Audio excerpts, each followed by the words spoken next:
Монголоо нэхэж үе Монгол. Оюундаг алтай нь төлөөл. Улсын хурлын сонгуулийн Говьт аймгийн 11-р тойрог нэр дэвшигч Баасангийн 8 чимдийн төлөө саналаа өгцгөөе. Хончин байлаа шүү дээ 8. Тийм. Одоо 87 онд 10 дугаар анги төгсөөд ангид толнороо тухайн үед одоо илгээл дийзэнгээл нэг шуугуулж илээ. Бид нар чинь тийм тухайн үед илгээл дийздэхтэр тийм муу сурдаг сургууль соёлд орох чадваргүй болчихсон хүмүүс илгээлтээр гардаг байсан гэсэн ойлголт одоо ч гэсэн тийм ойлголт байдаг л да. Тэр бол бас их өрөөсгөл ойлголт юм байна. Социализм үед 25 сая малтай байгаад мал өсдөггүй байсан гэдэг шалтгаан бол ердөө тэр мал одоо малчид муудаа мал өсөхгүй байсан юм биш үү?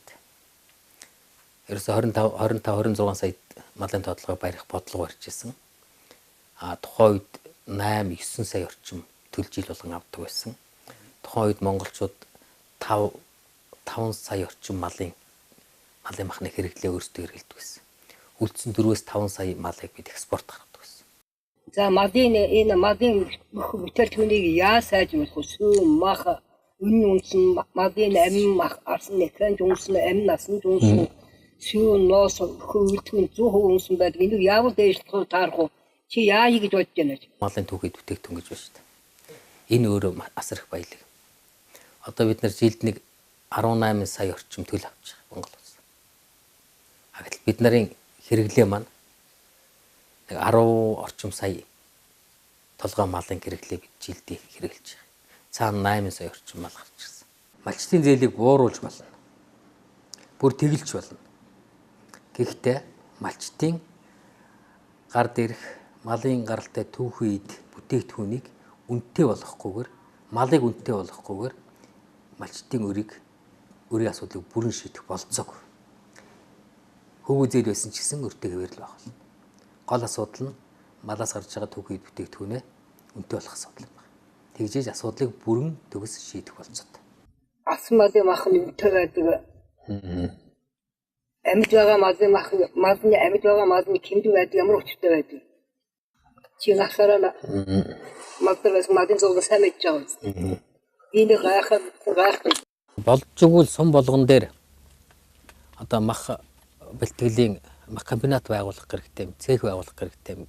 Хувийнхан бол тэрийг хийх болцоогүй юм. Хийсэн ч тэндээс зөвхөн ашиг хардаг. Төрөөс тэрийг системтэйгээр зохион байгуулаад сум болгон дээр мах бэлтгэлийн мах комбинат байгуулад жижиг оврын сумда болж игэл болохгүй бол одоо 2-3 сумын дунд тийм мах бэлтгэлийн комбинат байгуулах. За 2-3 аймгийн дунд арьс ширний үйлдвэр байгуулах, ноос угаах, ноос боловсруулах үйлдвэр байгуулах шаардлагатай байна л гэж ойлгож байгаа. Мах комбинатууд ажилд ороод ирэхдээ тэрийг дагсан сум болгоно ажлын байр нэмэгдэх болцоотой. Махны үн доктортой байх болцоотой.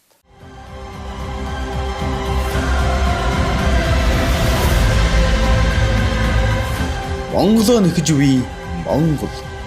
Оюундаг алтай нь төлөөл. Улсын хурлын сонгуулийн Говьт аймгийн 11-р тойрог нэр дэвшигч Баасангийн 8 чимдийн төлөө саналаа өгцгөөе.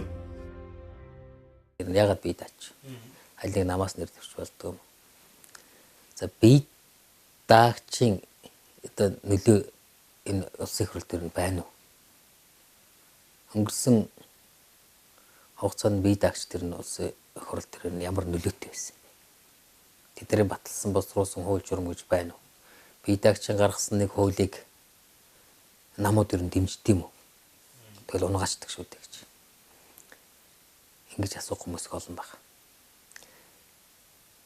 Энэ дэр юу аргач юм тэр бид нар өнөөх нэг намгүйгээр байж болохгүй маа гэсэн нэг тийм одоо төөрөгдөл юм илэрл харагдаж байна. Зүйтэй юм бодлого гаргаад үйлдэл зүйтэй шаардлагатай хэрэгтэй хууль боловсруулад санаа оноо хэлээд явж байгаа бол тэр аль нам нь хамаагүй бие даагч нь байна уу ардын нам нь байна уу арьс нам нь хамаагүй бүгдээр амтраад нэгдээд дэмжээ явах. Хин гэлж байгаа нь чухал биш. Асуудал зөв байх нь чухал байхгүй. Тэгэхээр бид нар бүр энэс шал эсрэгээр хардаг. Тухайн хүний ярьж байгаа зөв байна уу буруу байна уу гэдгээс илүүгээр хэн ярьж гинүү хэн гаргаж гинүү гэдэг нь илүү нэгдүгээр тавьчихдаг. Өөрийнх нь тал нь биш бол тэр хүн гिचний зөв ярьж байсан ч гэсэн тэрийг дэмжихгүй гэдэг хандлага. Энэ бол солиот үзэгдэл байхгүй. Ийм байж ерөөс болохгүй. Тэр үнэ ярьсан тэр Монгол улсад ганцхан хэрэгшвэ гэж.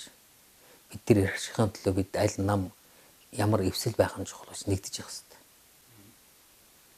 Тэрс бие даагч байна гэд бие даагч Монгол улсын эсрэг юм хийж одоо ганцаараа хийгээд байдаг юм бол биш. Бие даагчийн бодлого гэх төр зөвхөн өөрийнхөө төлөө яваад байдаг юм бол биш. Эцэст бид Монгол улсын төлөө явна шүү дээ. Эд үндэснийхээ сайн сайхны төлөө. Аль нэг нам нь зөвхөн өөрийнхөө тухай өөрийнхөө эрх ашигын төлөө явдаг юм бол байхгүй. Тэгээ жаахан эрүүл зарчим дээр үндэслэсэн нөхцөл байдлыг зөв ойлгосон эрх ашигаа зөвөр бэлсэн тийм улс төр тийм бодлого хэрэгжүүлэхгүйгээр бид уршиж явж байгаа учраас. Өнөөдөр бол бид нар цовж явсан бар шиг болчиход байгаа байхгүй. Тэр бие даагч одоо ямар ч нөлөөгөө гэдэг бол том төөрөгдөл юм байна. Маш том төөрөгдөл. Харин ч өнөөдрөх шиг улс төрийн намууд маань хэсэг бүлэг санхүү эрх мэдлийн ашиг хэмжээ харсан бүлэглүүдийн одоо тоглоом болчихсон юм улс төрийн намуудтай байгаа нөхцөлд улс төрийн намуудын бодлого бол зээцэд олонхтой нийт үндэстэн Монгол улсын эрх ашиг эсрэг байгааг бид харж байгаа. Зөвхөн өнөөдөр сонгуулийн хуулийг харах гэдэг. Өөрийнхөө намд өөрсдөө ашигтай байдлаар бүх зүйлийг зохицуулж хамгийн сүүлийн жишээ гэхэд тойргүй хуваарлсан байдал. Энэ дээр одоо манай Говьалтай аймгийг бол үндсэндээ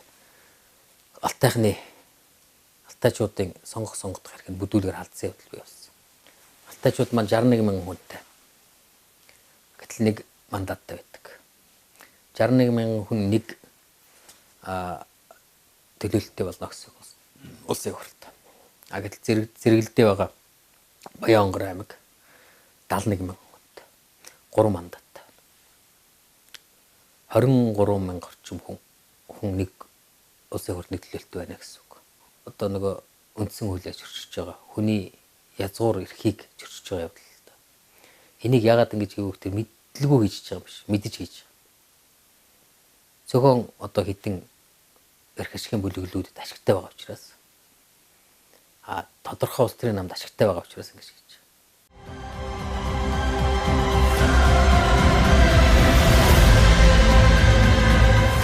Монголоо нэхэж буй Монгол оюундаг алтайн төлөөл Улсын хурлын сонгуулийн Говьалт аймгийн 11-р тойрог нэр дэвшигч Баасангийн 8 чимдийн төлөө саналаа өгцгөөе.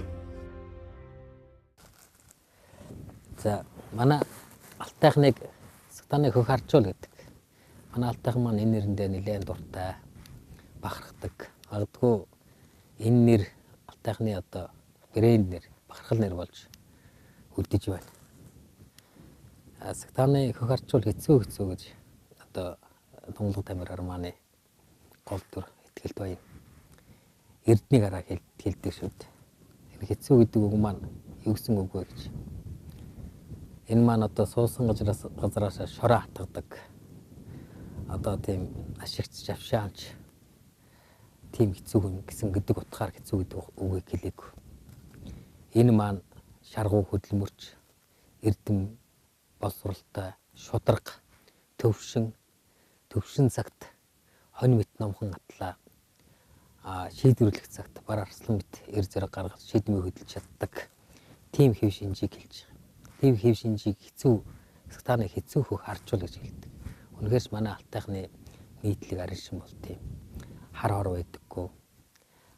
Энгийн харахад гинэн цайлган юм шиг атлаа алс холын бодолтой шулуун шударга зантай альва нэгэн одоо албан тушаалтан дарга сайд ихс баянтыг одоо тэгэж дагаж одоо толтой идэж явахдаа дургу дээр нь өөрсдөө онцгой чадвартай тийм хүмүүс байдаг.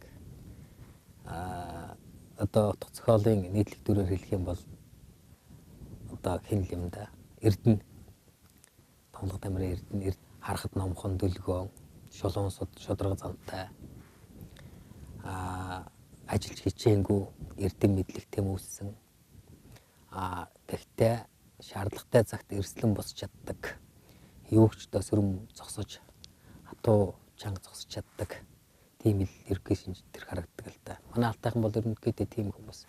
Бас нэг сайн чанар нь алтайхны хүн чанар сайтай гэж одоо альж нутагт явж яхад хаач очиход манай алтайхан ер нь бол нуруутай ус байдаг шүү гэсэн үгийг би олонтоо сонсч байлаа. Монгол улсынхаа 21 аймгаар хөлөнгөлт явхад гадаадад явхад хааж очсон алтайхан гэдэг нэрээ би алтайхан хүн гэж хэлэхэд одоо сэтгэл тэнэгэр өөр бардмал байд. Манай алтайхан энэ чанараа улам одоо батжуулж алтайхан хөх харчуул сатаны хөх харчуул гэсэн энэ сайхан алдраа улам сайхнаар дуусгаж яваасаа л гэж бодож байна. Бусад аймагуудтай харьцуулахад манай алтай маань хөгжлөөр сулал харагдаад байгаа юм да. Тэгээ хөгжил султай газараас хүн зон дайждаг. Аймаг маань хэдийгээр том газар нутагтай сайхан байгальтай боловч бусад аймагуудтай харьцуулахад тарцсангүй цөөн хүн амтай. Хинхэн нот руу ороод ирж дээ. Орон нутгаа хөгжүүлэхэд зөвхөн одоо санаа сэтгэл байгаа зогсохгүй бодит үйл ажиллагаа бодит бодлого хэрэгжүүлэх шаардлагатай л байна.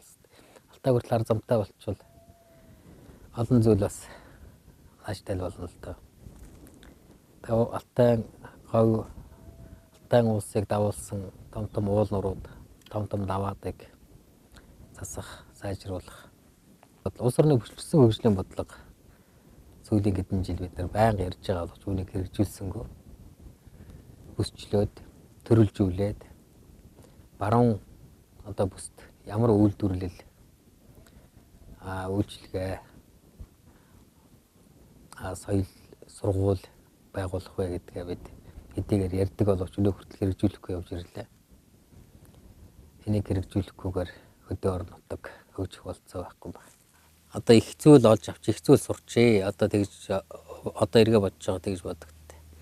Ямар ч их дээд сургуулийн одоо танхимд ямар ч эрдэмтэн багшийн одоо заадаггүй тийм арга ухааныг, тийм эрдмийг өнөө бэлчээр дээр нутгийн эгэл олны дунд тэр одоо атуу хөтөө амьдрал дунд олж авсан, одоо заалгасан, мэдэж сурсан тий 50 сая мал гэдэг бол одоо 50 оюутлогоо 55 толгоогоос илүү их баялаг юм байна. Ягаад гэвэл энэ байнга нөхөс сэргийгчдэг. Ухаа дуустдаггүй. Хамгийн сайн чаддаг ажлаа өөрөө мэрэгжсэн гэж хэлдэг бол би яа харахгүй одоо хонь мал хончин юм байна. Нэг том эрх ашиг байх хэрэгтэй. Тэр эрх ашиг юу гэх тэр Монгол улсын нийт үндэстний эрх ашиг. Энэс давж гарсан эрх ашиг гэж юусаа байж болохгүй. Хичнээн сайхан нам байгаад тэр намын эрх ашиг Монгол улсын эрх ашиг дээр ашигын дээр Монгол үндэстний эрх ашигын дээр байх ёсгүй. Бид нар тэр ирэмбэ зөв ирэмбэлж чадхаа байсан. Олон түмний эрх ашиг Монгол улсын эрх ашигын дээгүүр намууд эрх ашиг давж гарсан. Энийг өөрчлөхөөр би тооршоод явахгүй л дээ.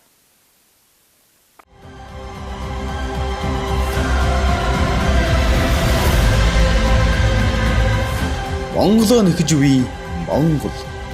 Оюундаг алтай төлөөл. Улсын хурлын сонгуулийн Говьт аймгийн 11-р тойрогт нэр дэвшигч Баасангийн 8 чимдийн төлөө саналаа өгцгөөе.